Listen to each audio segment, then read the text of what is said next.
All right, from Lucy. Dear Andrew, most brilliant of all pundits anywhere, and author of the one podcast that is essential and indispensable, all true and all on my business card. You are a Christian, and you do understand, I think correctly, that the vast majority of Christians do not wish to be mean to gays. However, what really bothers a lot of us is that according to the gay agenda, children are not entitled to a real mom and a real dad. In other words, we don't care what consenting adults, we don't care, Christians don't care what consenting adults do in the bedroom, that's between them and God. But when it comes to kids, not only is abortion wrong, but children are absolutely entitled to their own biological, married, or second best adoptive mom and dad. Your opinion, ?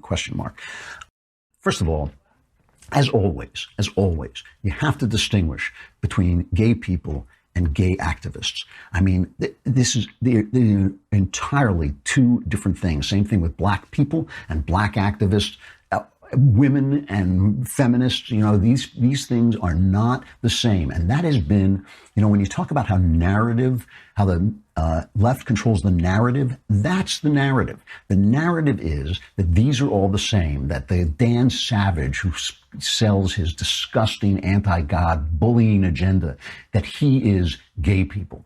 And he's not. He's just Dan Savage. But they put him on TV because the ordinary gay guy isn't going on TV. He's doing his job. He's going to work. He's, you know, doing the things that we all do. And I think that that is the problem. Obviously, when you're fighting against these activists, you have to fight. I've said this a million times, but these guys who go and sue, who look for some small businessman who will not make a cake for a gay wedding and then sue him out of business, those are bullying thugs. I don't care what they believe. I don't care whether, you know, who they sleep with. That's the thuggishness. That is the thuggishness. And you're absolutely right.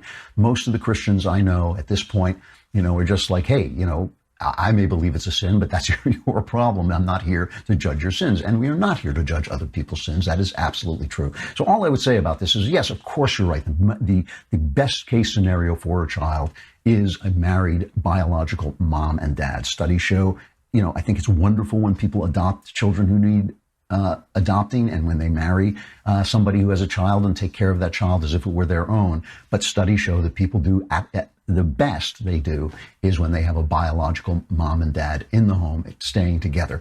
And so yes, that makes divorce when you have young children a real problem, you know, and it makes all kinds of different arrangements that we're supposed to say, all families are alike, all families are loving, all families are the same. It's just not true. And children deserve the best we have, not the second best, not the third best. So of course, you know, you're right about that. But again, this is not something that I think, you know, I'm sure a lot of gay people would agree with you. And those are not the guys they put on television because they are controlling the narrative to sell their agenda.